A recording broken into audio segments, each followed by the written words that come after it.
Alright, here we are. Finally, Finally getting to it. My lists of the year, top 50 songs, albums, doing this top 50 songs first. I haven't recorded the albums yet, and I've got my official list here. I'm looking at it, and it's a beautiful list. It's a beautiful list. I'm not going to waste no time. Okay, I'm not going to waste no time. I'm not going to go off on all these songs, really, because first off, I don't feel like I have much to say in the heat of the moment right now. I would if I was to sit and listen to these songs again, right? Can't feel as fresh, but whatever. We're gonna get into it. Let's go. Number 50, Bow Wow, Sick Boy Rari. This is probably my favorite song off Sick Boy Rari's new project. This album, and I guess this song in particular, this song too, it starts off, these are very short songs, tight with energy, extremely catchy. There is a certain sense of like hardness that comes, like toughness that comes with this song. Not all the songs on that album specifically give that vibe, but this is certainly one of them. Okay, good job, Sick Boy Rari. 49, we have this.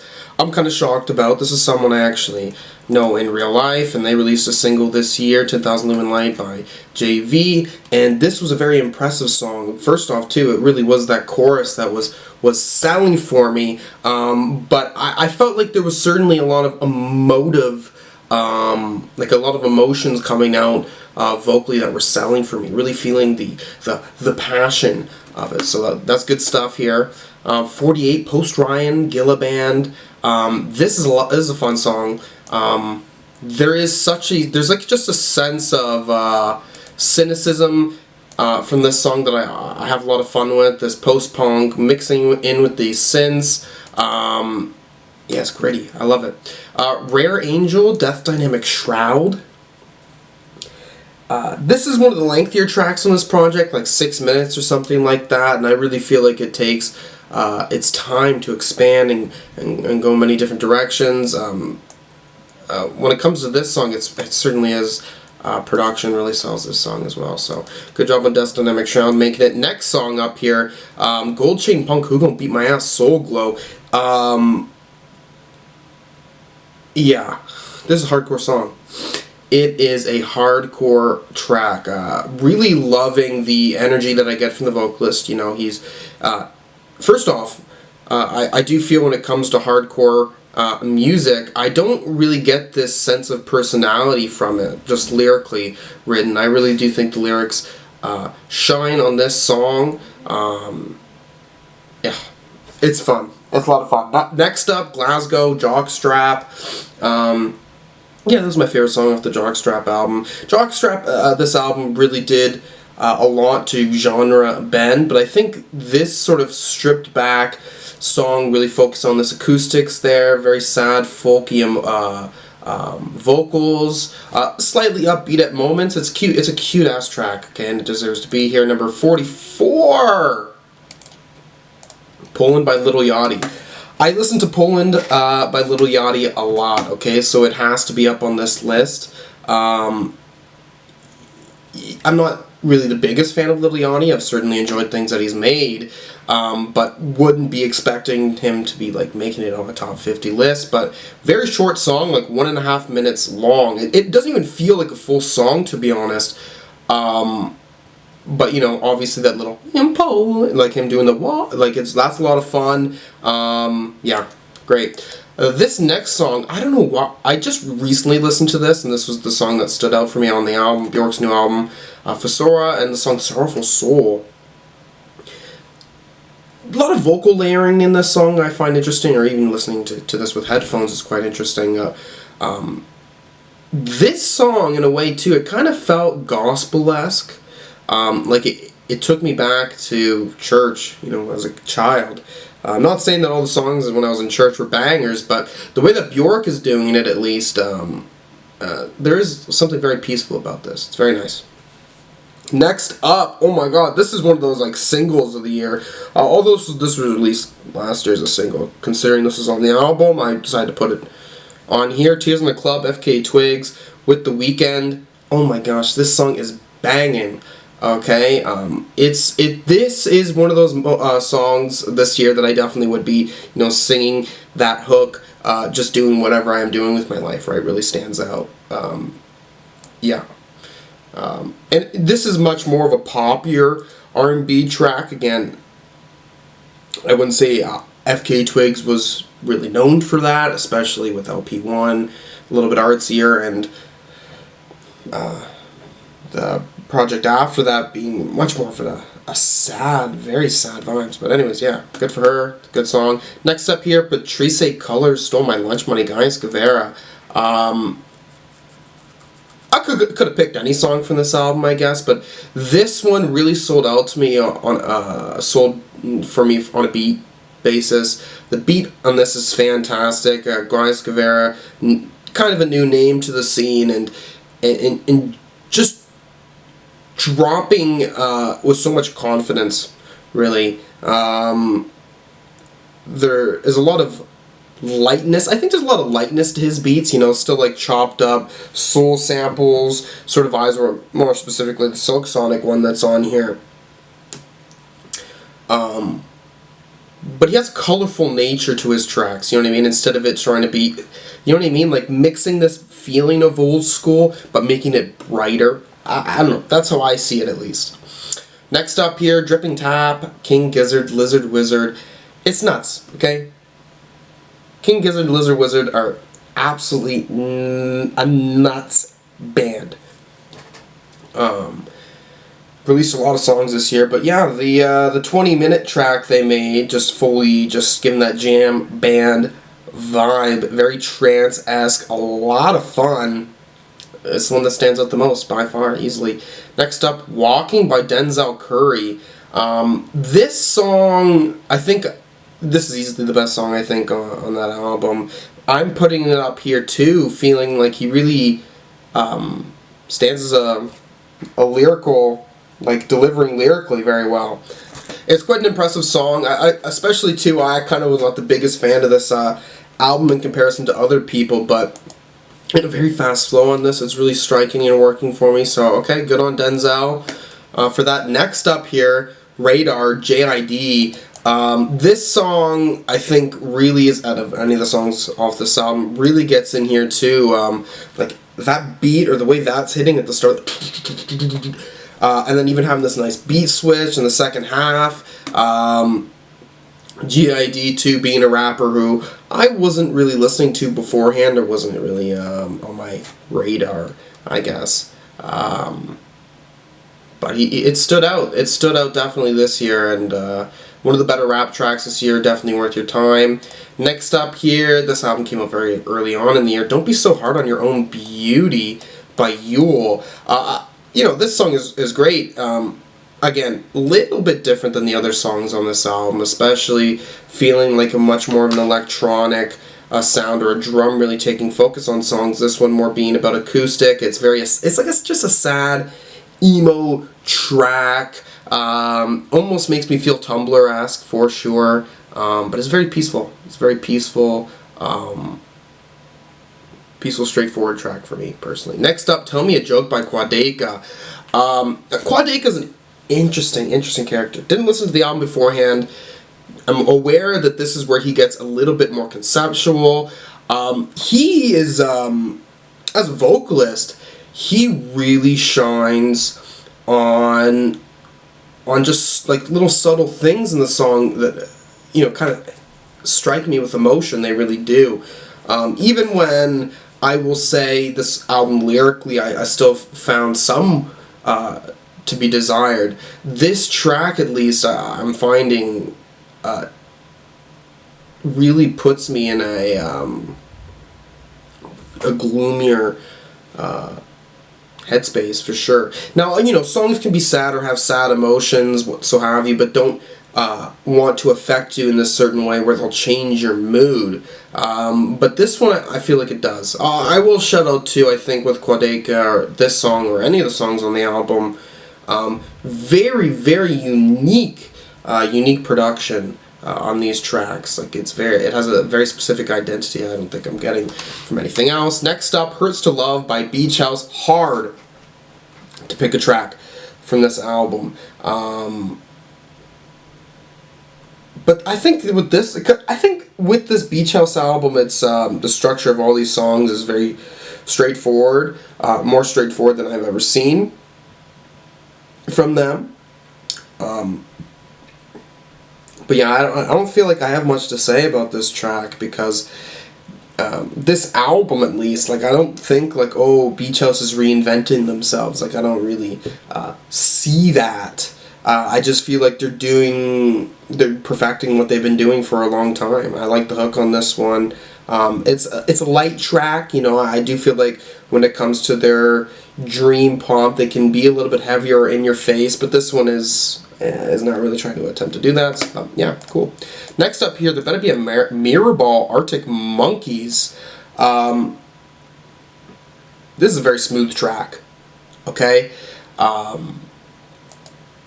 Not all the songs on this album were that engaging or as engaging as I wanted to, but this album starts off with a bang with this song, most certainly. Beautiful string work on this. Alex vocals, there's one point near the end, right, where he goes, "For me." Oh, it's beautiful. But yeah, he has a lot of, again, Alex has always been, for the longest time, when he gets behind a mic and he's singing, you're like, this man's trying to seduce me. You know what I mean? He's got that, like, sort of sexual, like, confidence behind everything he's doing, and he sells. He really sells. You can feel that confidence with him. So, but yeah, great song. Okay, made on this list. Next up, newer song I listened to near the end of the year. "Talking to Yourself," Carly Rae Jepsen. This is easily the song that stands out for "Somewhere Near Marseille," Hikaru Utada. You know, didn't really hear about her before this year. Listened to this album, fantastic album. Lots of tracks on here feel like singles, but this is, you know, this like 10-minute house track that is just, you know, it's very light, you know what I mean? It's not trying to be very energetic, you know what I mean? It's just trying to keep you in this nice, light, calming trance state, very catchy. Yeah, it's beautiful. Next up here, After the Earthquake, Always.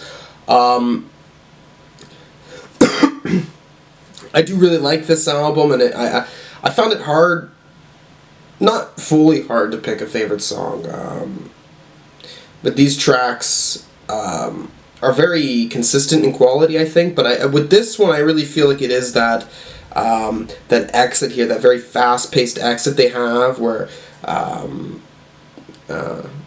and then that little guitar just ringing by the end. Yeah, lots of energy to this one. It's a jangle pop track that seems to sort of really recall an earlier time in music, I think. So with Always, at least, actually, you know what, I will say their last album, I'd say, is more modern or seems like to be pushing the genre, but this one I kind of felt like it was recalling an earlier time in music, for sure.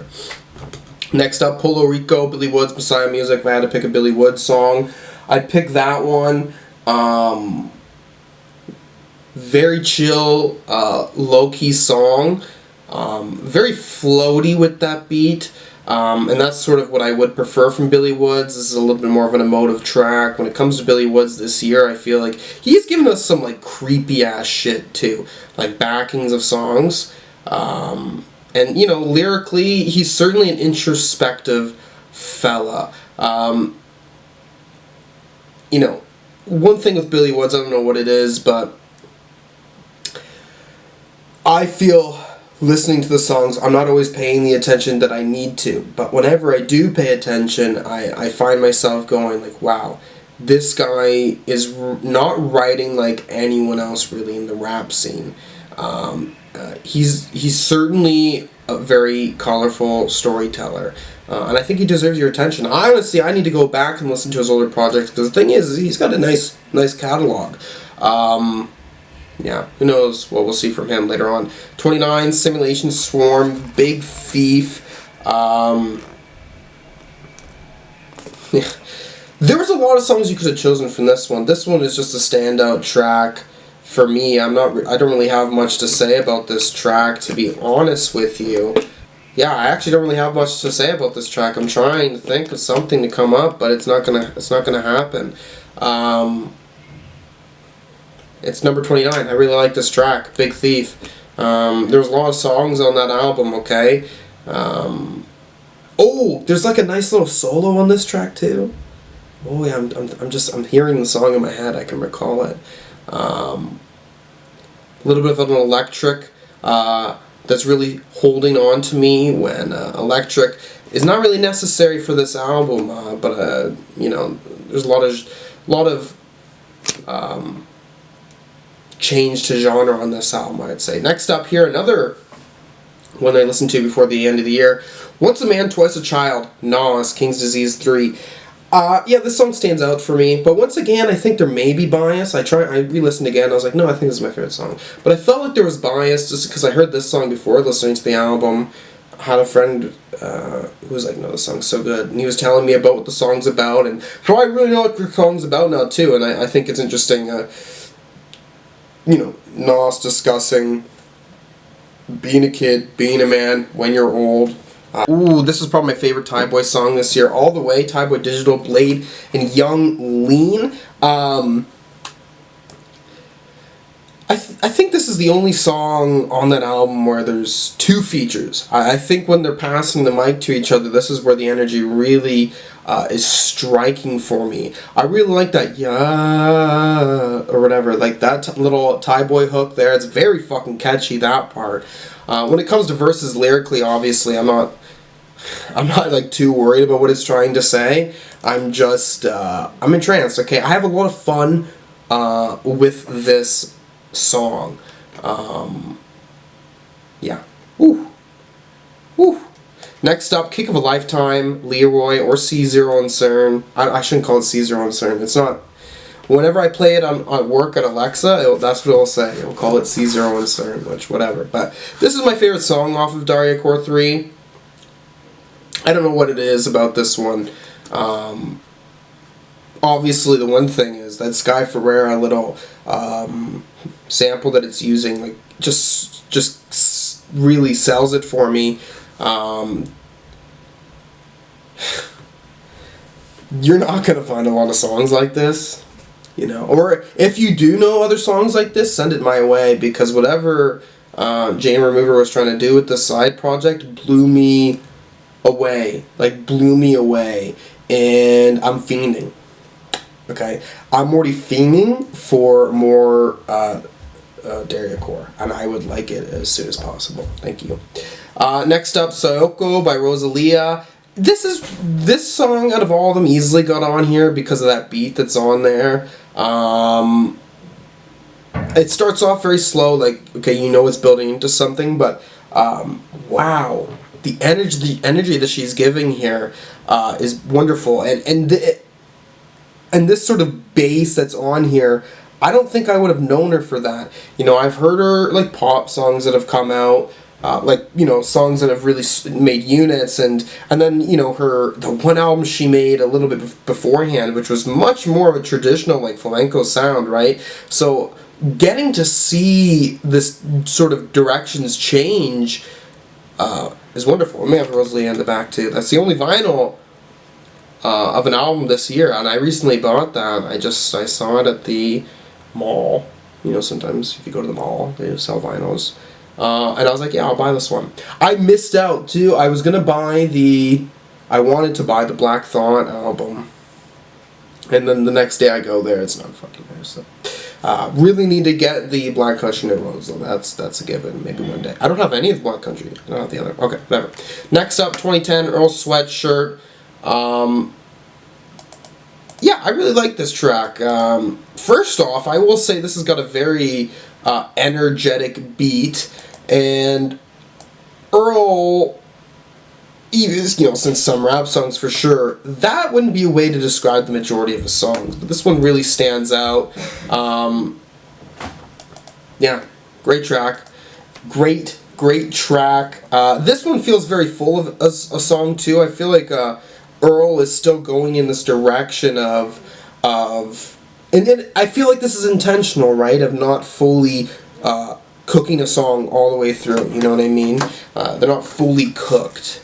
I don't know if you can understand what I'm trying to say with that. But even like maybe lyrically what he's doing, like the substance is there, but the song isn't complete. You know what I mean? Again, you can compare people to feel like they have complete songs, but there's no substance. It's just something strange about the way he's trying to make music. Them recreating this like emo sound that I feel we haven't heard for a long time, but also matching this emo sound with being very, very, very noisy. You know what I mean? Like, I don't think every emo track, let's say late 2000s, early 2000s, would have this sort of, or, you know, it's certainly got a pop punk vibe to it too, blaring fucking noise with it. But this blaring noise really adds to an emotion. Yeah, it's a good song. Next up, this is the catchiest track I think I heard off Yeat, Up Off X by Yeat. You know, I listen to a lot of Yeat, and for him to only get to number 22, I get it. Yeah, the way I could describe why I like this song is a reason why I could say for many Yeat tracks, I think, right? And there's reasons why people don't like Yeat, but for me, and I've said this in a way with Playboi Carti too, but the way he is saying his lines, the way he is saying them, comes off as certain vocal like catchy elements to me. You know what I mean? There is a lot of detail to how he performs things that is extremely impressive, and I will say there's no one else really I can say is making that. You know what I mean? Sure, there is the veil of this being a trap song. Lyrically, what are we getting into? Although I do find that with the repetition of his themes, he has a very comedic way of saying things, which I appreciate. He knows how to make lines be more memorable than the next man, in my opinion. Great. You know, I'd like to say I can't wait for more Yeat, but he releases so much fucking music so quickly that it's like, whatever. Next up, Sunday Song, Hatchie. This is a beautiful song. This one seems straight. Actually, you know, this is like with all of Hatchie's catalog in a way, but this song is straight out of the 90s, or actually like early 2000s. I remember one time I was listening to it in the car and I was like, yo, if Hatchie was around in like 2003, 2002, this song, it fell. And this isn't a single off the album. It would have done numbers. People would have known who Hatchie was, I swear to God. Interesting that this is the song that really sold for me from them too, because Hatchie is often being more in this shoegazy or dream poppy vibe, but this one is much more of a clean, like cute alt rock song, I think. Yeah, it's really good. It's really good. I want more from Hatchie still, obviously. Next up, Stars of the Rainbow, Young Lean, Tyboy Digital. This is such a strange song, especially too with like Young. When I first heard the song, I wasn't even as impressed, but later on, it really stood out for me. He's doing this weird thing with his voice that it almost comes off like he's not singing correctly or singing well, but there's like this intention to it, right? Weird bass that comes in later on. Tyboy does a very nice pairing with him on this track as well. Feel like there's a lot of lightness around this whole track. It's just got such an eerie mood, and it sticks out as like a strange character for me, you know, I'll say personally, I think. Next up here, Stick with Kamo, Quonic track. I could say the same thing about this song that I can with like the Asian Glow and Weather Day, because I feel like Quonic can sort of be in this angle of really looking towards the future for a genre. Okay, this emo, I guess shoegaze is also pretty relevant. This noisy rock music that is, you know, think about like grunge music or from the past, and sort of that chorus meant to be noisier. Because I think but think those soft moments in those songs and apply like this sort of electronic fundamental like drums in there, you know what I mean? Like you can tell that this is really wasn't really like produced like a rock track in a way. Just great emotional build-ups for things. Very moany emo vocalist here behind this, and I just found out about this artist this year too, and I'm deeply impressed with what I'm getting here. So I'm excited for what's next. Next up here, Steve Lacy with Bad Habit. Holy shit, I listened to this song a lot this year. He had like this. Everything came together for him. Okay, this album was pretty good, but it didn't really leave me with a lot of memorable moments. But this song itself, yeah, I'm pretty sure too. This is one of his first songs to really chart high, like actually hit the Billboard charts, and I can like agree with all the normies this year and being like, yeah, Bad Habit, bro. Like, yeah, he killed it. Next up, De Todas las Flores by Natalia Lafourcade. There could have been lots of songs that I could have chosen by Natalia Lafourcade. I feel like she's going in a different direction, just slightly. At least listening to this song, or listening to songs off this album, if you really sit there and pay attention to all these nice little details, to what's really building this music, especially the guitar. What other word can I use for this? Because I wouldn't say it's... I mean, it is peaceful, but peaceful isn't the right word. Warm. That's what I think. That's the first thing coming to me. Warm. The tracks are very warm. Textured. She's an impressive musician. I remember the last album she did... No, not the Volume 2, but Un Canto por Mexico Volume 1. Comparing that to this album, at least, like that one being very much more about traditional, older sound from Mexico.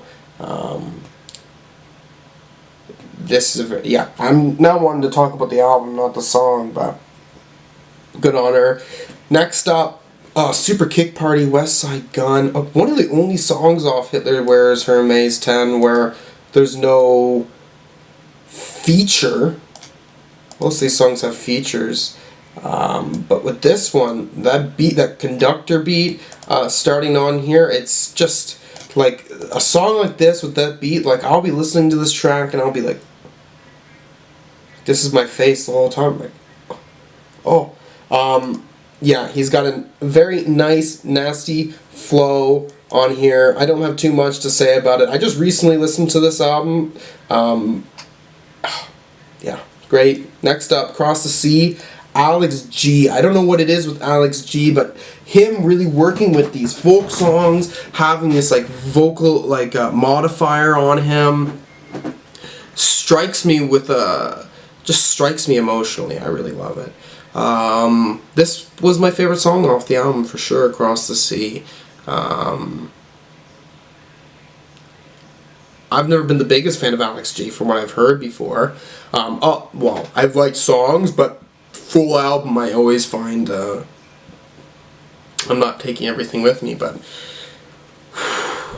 wow, yeah, fantastic artist. Next up here, Black Thought, Danger Mouse. Every single one of these songs have flawless beats. This one is not alone, and I'm very interested in the fact that he's really able to cipher with these other rappers, even Russ, who, you know,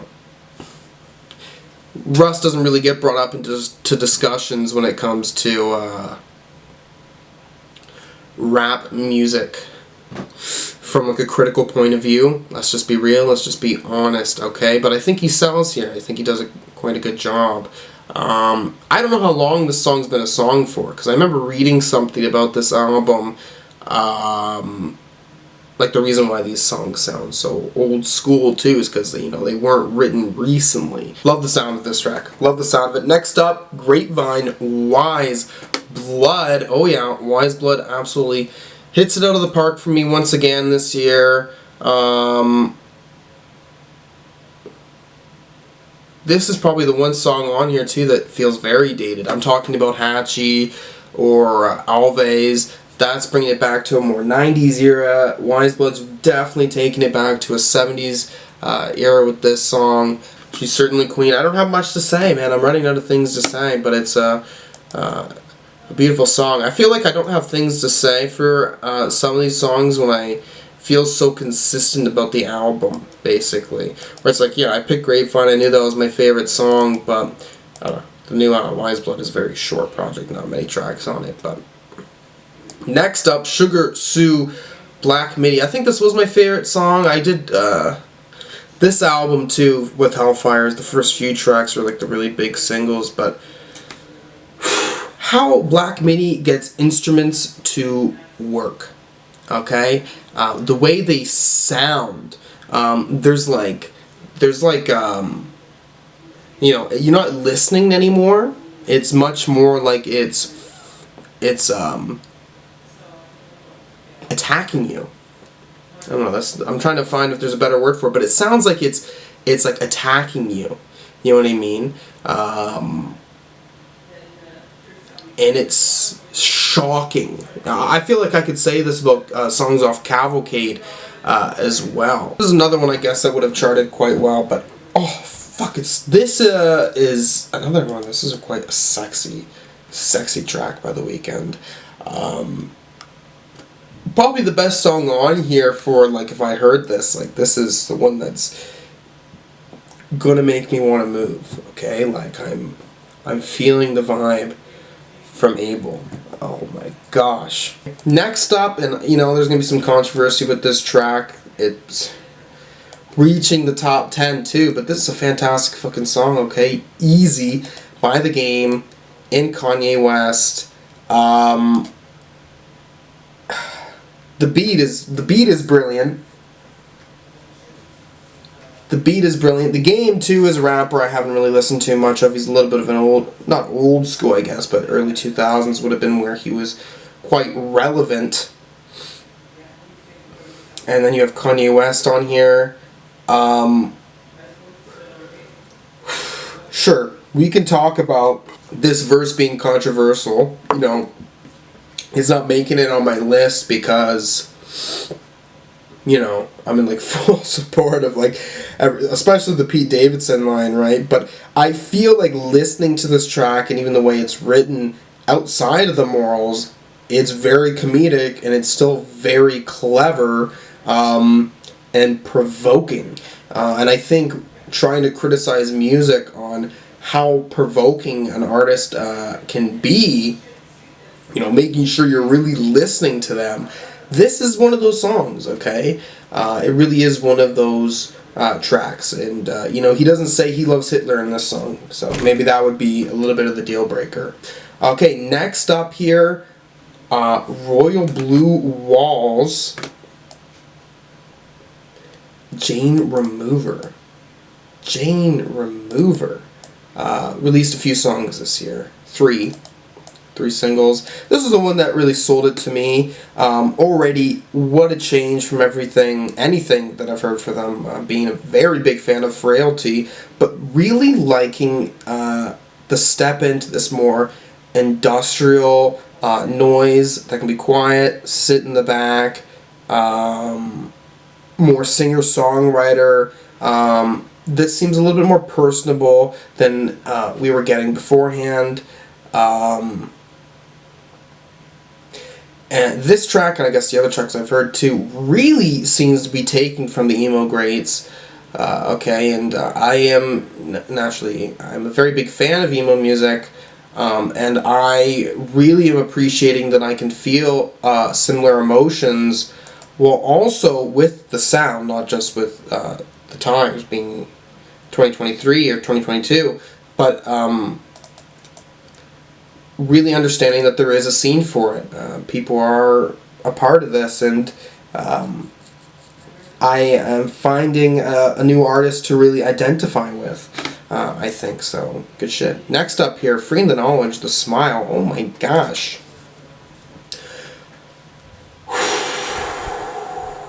The Smile, they released quite a project, they did, but this one is, it really is one of the best tracks I've heard Tom on. He is a sad fucker on this track, for sure. This, and this emotion that I'm getting from this track is not new, though. I feel like with some of the greatest Radiohead songs I've heard, this is giving me that sort of giving into this hopeless feelings that you're having, like letting go, because you just can't control your life. And I feel like this is a song that connects to those emotions for me. Next up, okay, 10 More Commandments. I've talked about this song before, Benny the Butcher. It's a scary ass track, okay? I feel coming in with this hard nature that he does, talking about these crack commandments, you know what I mean? Like, things you must follow when you're fucking dealing crack. And I feel like it's a song, you know, certainly creative, you know what I mean? Especially to comparing some religion, you know what I mean? Like, rules you follow in your fucking religion compared to selling cocaine. Almost comparing your business, your illicit business, you know what I mean, to have some sort of something holy with it. It's a very strange thing, but I think them being able to find creative ways to talk about something like this is something that stands out for me, right? Because gangster rap and talking about you know, gangs, so have your gang behavior is nothing new in rap music, but they have a way of certainly making it their own, putting their stamp on it, finding new ways to say things that have been said before, and I do certainly respect that. And you know, the beats are fucking brilliant. The beats are brilliant. What do you want me to say? 5-Star Crest, 4 Vat and Rum, Blade, Echo 2K. Don't have many tracks like this by them at all. This is definitely just in that bubbly electronic track region. Lots of transitions in it. Lots of beautiful, very atmospheric transitions. This song is, you know, again, for Vat and Rum, this is a person in their life that has passed on. And I do find lyrically the song is certainly existential, but existential, not in a fearful way, but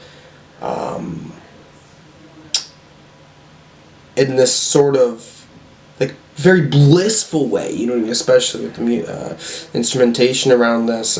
It's not trying to, again, and being for this person, it's not trying to be sad, but it's trying to put this person's memory in a very like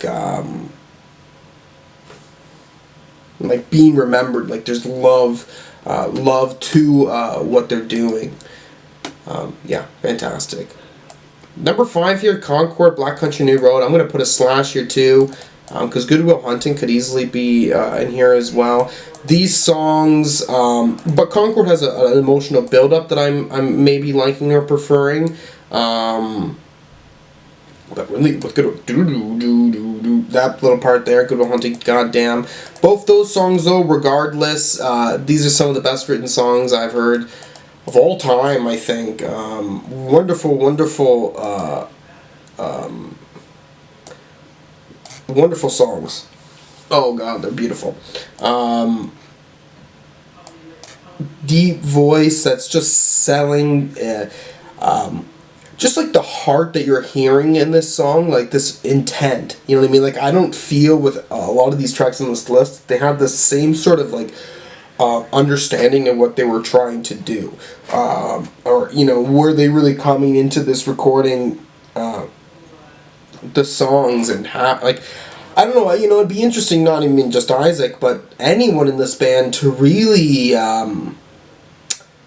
like, it'd be cool to see maybe like a documentary about them making this album. I doubt they really recorded things while making it, I don't know, but there seems to be such an aura around everything they've done on this album. And Concord, though, is certainly a song that stands out for me.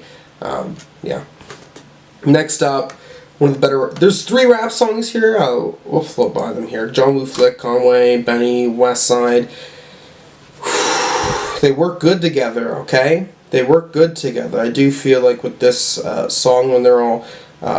this is like the rap song of like, we're giving you like hard verses, not specifically thematical, because there's many tracks from them that are thematical on all 3 of their albums or have things to say, but with this one I feel like it's much more the the cockiness, wordplay. It's wonderful. It's wonderful. Next up, Dreaming of the Past. Ye's on there. Pusha T track. Best goddamn... The sample is brilliant.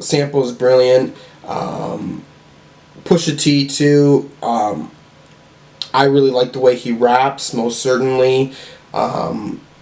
He's very clear with his voice. I feel like his lyrics, when he says them, he wants you to hear them. They're very, very present. Ye isn't, has a quick 30 seconds or whatever to end this song off. I wouldn't say he's really part of this song. Let's say like Game, Kanye West, Easy. He doesn't really have much in this one, but he still kind of has to make some sort of impact with something. But next up, number 2, Heart Part 5, Kendrick Lamar. Holy shit.